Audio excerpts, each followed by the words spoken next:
ሰላም እንዴት ናችሁ? የደሱ የህሊ ቤተሰቦች እኔ ዛቤሪ መስከንደራ ነኝ። በያላችሁበት ሰላማችሁ ይዛ። ዛሬም እንደተለመደው በአንድ አስተማሪና ጠቃሚ ተመልሻለሁ። በዚህ ቪዲዮ የሴቶች ማንነት ወይም ደግሞ የሴት ልጅ ማንነት እንዴት ሊከሰት ይችላል፣ መንስኤዎች ምን ናቸው፣ ተጋላጭን የሚጨምሩ ነገሮች ምንድናቸው፣ ምልክቶቹ፣ ምርመራው እንዴት ሊደረግ ይችላል፣ እንዲሁም ደግሞ ህክምናው ውስጥ እንዴት ሊሰጥ ይችላል የሚለውን አጠቃላይ ስለ ሴት ልጅ ማንነት ወይም ደግሞ ስቴሪሊቲ ያለ ኢንፌርቲሊቲ ያለ የምንጠራውን ሂደት መንስኤዎች ምን እንደሆኑ በስርዓት በደንብ ለእናንተ አብራርቼ እነግራችኋለሁ። ከዛ በፊት ለቻናሉ አዲስ ከሆናችሁ ቻናሉን ሰብስክራይብ ያደርጋችሁ ጀምሩ። ነባሪሶችም ላይክ እና ሼር ያደርጋችሁ ትብራችሁ እንዳይል ሲል ጠይቃለሁ። አብራችሁን ቆዩ። ወደ ዋና ሀሳቤ ስመለስ ኢንፈርቲሊቲ ወይም ደግሞ አጠቃላይ የሴቶች ማንነት ብዙ ጊዜ አንዲት ሴት ከአንድ ዓመት ወይም ከዛ በላይ ባለው ጊዜ ምንም አይነት መከላከያ ሳትጠቀም ግብረ ስጋ ግንኙነት እያደረገች ነገር ግን እርግዝና ማይከሰት ከሆነ ይሄንን ማንነት ብለን እንጠራዋለን ማለት ነው። እንግዲህ መንስኤዎች በጣም ብዙ ናቸው። በተለይ ደግሞ በጣም ይሄንን ችግር ያመጣል ተብሎ ከሚታወቁ ነገሮች አንዱ የእንቁላል መፈልፈል ክህሎት ችግር ካለ በተለይ የሆርሞን መዛባት ጋር ታይዞ እነዚህ ነገሮች የእንቁላል መፈልፈል ችግር ጋር ታይዞ ሊፈጠሩ ይችላል ተብሎ ይታሰባል። ሌላው የተዘጉ ወይም የተጎዱ የማህፀን ቧንቧዎች ካሉ ይሄም አንዱ እንደ መንስኤ ተደርጎ ይቆጠራል። ሌላው የማህፀን መዋቅር ችግር ካለ ለምሳሌ ማህፀን ውስጥ ላይ እጢ ካለ፣ ለምጥ፣ ቁስለት እና ሌሎችም አንዳንድ ነገሮች ካሉ ከአለመውለድ ጋር ይያያዛል ማለት ነው ከሴቶች ጋር። እንዲሁም ደግሞ የማህፀን በር ችግሮች ካሉ በተለይ ደግሞ በተደጋጋሚ በኢንፌክሽን እና በተደጋጋሚ በተለያየ ምክንያት የሚመጡ ነገሮች ጋር ታይዘው አለመውለድን ያስከትላሉ ተብሎ ይታሰባል። ሌላው ከእድሜ መጨመር ጋር ታይዞ የሚመጣ የፅንስ የመሸከም አቅም መቀነስም አንዱ እንደ መንስኤ ተደርጎ ይቆጠራል ማለት ነው። በተለይ ሴቶች ምንም አይነት ግንኙነት ሳያደርጉ ለብዙ ጊዜ ከ30 ዓመት ላይ የሚቆይ ከሆነ ለመውለድ ይቸገራሉ ተብሎ ይታሰባል። ሌላው በግልጽ የማይታወቅ ማንነትም አለ ተብሎ ይታሰባል። ስለዚህ መንስኤዎች በጣም ብዙ ናቸው ማለት ነው። በተለይ ተጋላጭነትን የሚጨምሩ ነገሮችስ ምን ናቸው? አንዲት ሴት እርግዝና እንዳይኖራት ወይም ደግሞ አጠቃላይ ይህ ማንነት እንዲፈጠር የሚያደርጉ ተጋላጭነት የሚጨምሩ ነገሮች ምን ናቸው ብለው ስናይ የመጀመሪያውና አንደኛው አንዲትና በተለይ ዘግይታ ልጅ የምትፈልግ ከሆነ በተለይ ደግሞ እድሜዋ ከ35 ዓመትና ከዛ በላይ የምትፈልግ ከሆነ እርግዝና ላይ ይፈጠር ይችላል ተብሎ ይታሰባል። ምክንያቱም ሴቶች እንቁላል ምርታቸው ገና ከማህፀናቸው ከመወለዳቸው ጀምሮ ስለሚጀምር ይሄ ሂደት ቶሎ ሊያበቃ ይችላል ተብሎ ይታሰባል። ሌላው የሆርሞን መዛባት ካለ በተለይ ደግሞ ይሄ ሆርሞናል ፍላክቹዌሽን እያለ የምንጠራው በተለያየ ምክንያት የሆርሞን መዛባት ካለ በተለይ ደግሞ ኤስትሮጅንና ፕሮጀስትሮን እያለ የምንጠራቸው እነዚህ በዋነኝነት የሚጠቀሱ ሆርሞኖች የነሱ መዛባት ካለ ሂደት ይፈጠራል ተብሎ ይታሰባል። ሌላው ሲጃራ ማጨስ፣ ከመጠን በላይ አልኮል መጠጣትም ከዚህ ጋር ይያያዛል ማለት ነው። በተለይ አንዲት እናት በጣም ሲጃራ የምታጨስ ከሆነና ከመጠን በላይ አልኮል የምትጠጣ ከሆነ እርግዝና እንዳይፈጠር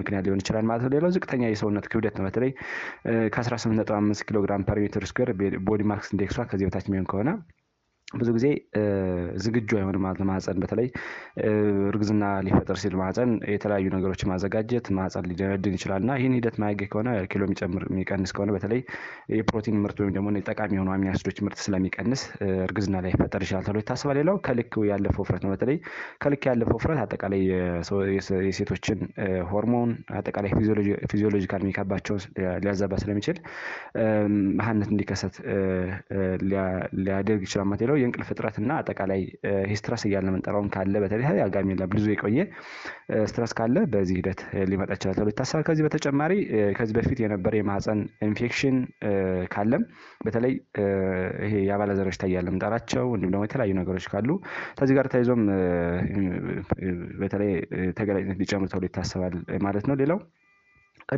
ቀዶ ጥገና መሰራት ነው። በተለይ ከዚህ በፊት የተለያየ ችግር ኖሮባቸው ማህፀናቸውና አንዳንድ ነገሮችን ቀዶ ጥገና የሚያደርጉ ከሆነ እንደዚህ አይነት ሂደት ሊከሰት ይችላል ተብሎ ይታሰባል። ሌላው ምልክቶቹ ናቸው። ምልክቶቹ የእንቁላል መፈልፈል ሂደት አለመኖር ነው። በተለይ በሕክምና ክትትል ሂደትም እንዲሁም ደግሞ በተለያየ ቴስት ተደርጎ የእንቁላል መፈልፈል ሂደት አለመኖር አንዱ እንደ ምልክት ተደርጎ ይጠቀሳል። ሌላው በግብረ ስጋ ግንኙነት ጊዜ ህመም መሰማትና አንዳንድ ዲስኮምፎርት ወይም ደግሞ ምቾት አለመሰማት ነገሮች ካሉ ከዚህ ጋር እያያዛሉ ተብሎ ይታሰባል ማለት ነው።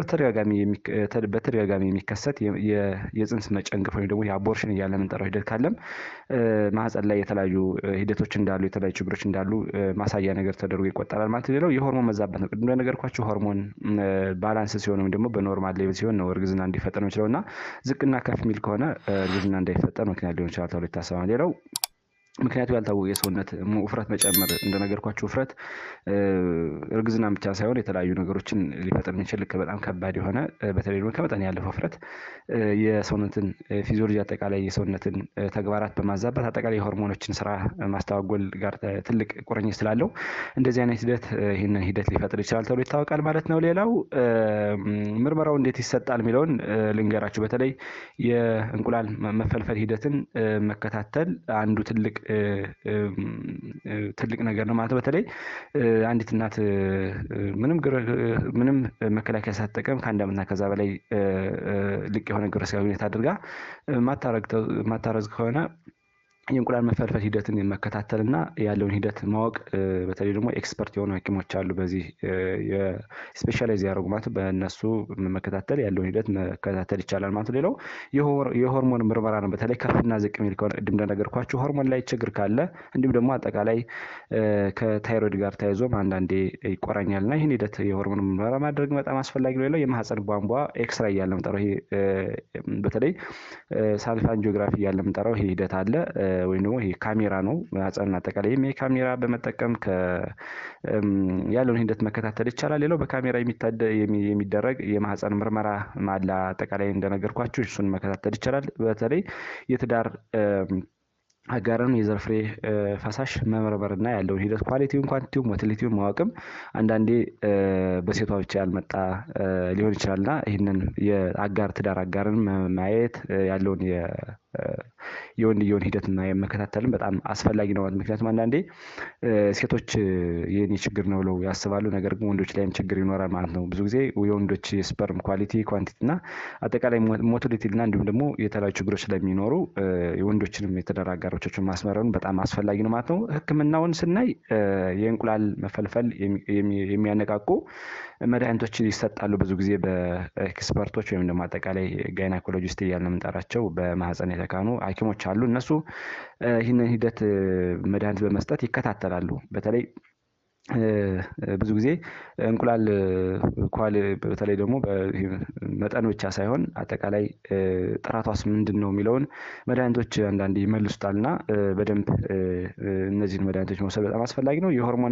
የሆርሞን ሕክምና ማድረግ በተለይ ሆርሞኖች ከመጠን በታችና ከመጠን በላይ የሚሆኑ ከሆነ ይህንን የሚያስተካክል የሆርሞን ሕክምና ይሰጣል። እንዲሁም ቀዶ ጥገና ይደረጋል። በተለይ እጢ ካለ ቁስለት፣ እንዲሁም ደግሞ ለምጥ ካለ በተለይ ደግሞ ማህፀን ብዙ ጊዜ እንደዚህ አይነት ችግሮች ካሉበት ጽንስን ለመሸከም ዝግጁ ስለማይሆን ይህን ሂደት በቀዶ ጥገና ማድረግና እነዚህን ሂደቶች ማስወገድ በጣም አስፈላጊ ነው። ሌላው የረቀቁ የጽንስ መረጃ ዘዴዎች አሉ። ብዙ ጊዜ ሰው ሰራሽ በእኛ ሀገር ስታንዳርድ ያን ያህል ባይተገበሩም ግን የሰው ሰራሽ ማህፀን ይደረጋል። ምክንያቱም ሌላ ኦፕሽን ነው ይሄ። እንደዚህም ይደረጋል ማለት በውጮች ስታንዳርድ። በእኛ ሀገር ሁኔታ ስናየው ግን የኑሮ ዘይቤ ማስተካከል በጣም አስፈላጊ ነው። በተለይ ጤናማ አመጋገብን መመገብ፣ በተለይ በቫይታሚን ኤ የበለጸጉ ምግቦችን በተለይ ደግሞ ቫይታሚን ኤ ጸረ ሙቀታማ ኬሚካሎች ወይም ደግሞ አንቲኦክሲዳንቶች ብለን እንጠራቸውን በደንብ ስለያዘ ለምሳሌ እንደ ለውዝ አጠቃላይ እነዚህ ጤናማ ቅባቶች ብለን እንጠራቸውን እንደ ኦሜጋ ስሪ ፋቲ አሲድ፣ አቮካዶ፣ ጎመን፣ ቆስጣ እነዚህ ቅጠላማ አረንጓዴ አትክልቶችና ፍራፍሬዎችን በደንብ መመገብ በጣም አስፈላጊ ነው። በተለይ በቫይታሚን ኤ የበለጸጉ ምግቦችን መመገብ እጅግ በጣም አስፈላጊ ነው። የአካል ብቃት እንቅስቃሴ ማድረግ ነው። በተለይ የአካል ብቃት እንቅስቃሴ ማድረግ ሆርሞን መዛባት ካለ እንዲስተካከል የማህፀን ሁኔታ እንዲስተካከል ያደርጋል ተብሎ ይታሰባል። እንዲሁም ደግሞ ውፍረትን ስለሚቀንስ ነው፣ ውፍረትን ስለሚያስተካክል ትልቅ አስተዋጽኦ አለው ማለት ነው። ውጥረትን የሚያቀንስ በተለይ ደግሞ የስትረስ ድባቴ እያለ የምንጠራው ማስተካከልም ሴቶች በተጊዜ ሂደት በኋላ ወደ ነበሩበት እንዲመለስ የሚያደርግ ትልቅ አስተዋጽኦ ያለው ነገር ነው ማለት ነው። ሌላው መከላከያ መንገዶች ምን ናቸው ብለው ስናይ ጤናማ የኑሮ ዘይቤን መከተል ነው። ቅድም እንደነገርኳችሁ በተለይ ደግሞ አመጋገብ ማስተካከል፣ የአካል ብቃት እንቅስቃሴ ማድረግ፣ አልኮል መቀነስ፣ ሲጃራ ማጨስን ማስወገድ፣ ውጥረትን መቀነስ፣ ሌሎችንም ጤናማ ያልሆኑ ምግቦችን መቀነስም ከዚህ ጋር ይያያዛል ማለት ነው። ሌላው ከማጨስና ከአልኮል መራቅም በጣም አስፈላጊ ነው። ጤናማ የሰውነት ክብደት መጠበቅም እጅግ በጣም ትልቅ አስተዋጽኦ እንዳለው ጥናቶች አረጋግጠዋል ማለት። ሌላው ጭንቀትን መቀነስ ነው። ጭንቀት በተለይ ለብዙ ችግሮች መንስኤ ስለሆነ ጭንቀትን መቀነስና ማስወገድም በጣም አስፈላጊ። ሌላው መደበኛ የአካል ብቃት እንቅስቃሴ በየጊዜው ማድረግም ቅድም እንደነገርኳችሁ ትልቅ ቁርኝት አለው ተብሎ ይታሰባል። ከዚህ በተጨማሪ መደበኛ የጤና ምርመራ ማድረግም በተለይ እንደዚህ አይነት ሁኔታ ሲፈጠር ክትትል ማድረግና ያለውን ሂደት መከታተል እጅግ በጣም አስፈላጊ ነው ማለት ነው። ዛሬ በዚህ ቪዲዮ ሴቶች ጋር ተያይዞ መሀንነት እንዴት ሊከሰት ይችላል፣ መንስኤዎች፣ ምልክቶች ምን ናቸው የሚለውን በደንብ ለእናንተ በስርዓት ነገርኳችሁ። እናንተም ቆንጆ ግንዛቤ አግኝታችኋል ብዬ አስባለሁ። ሌሎች እንዲደርስ ላይክ እና ሼር አድርጉት። አመሰግናለሁ። ባይ ባይ።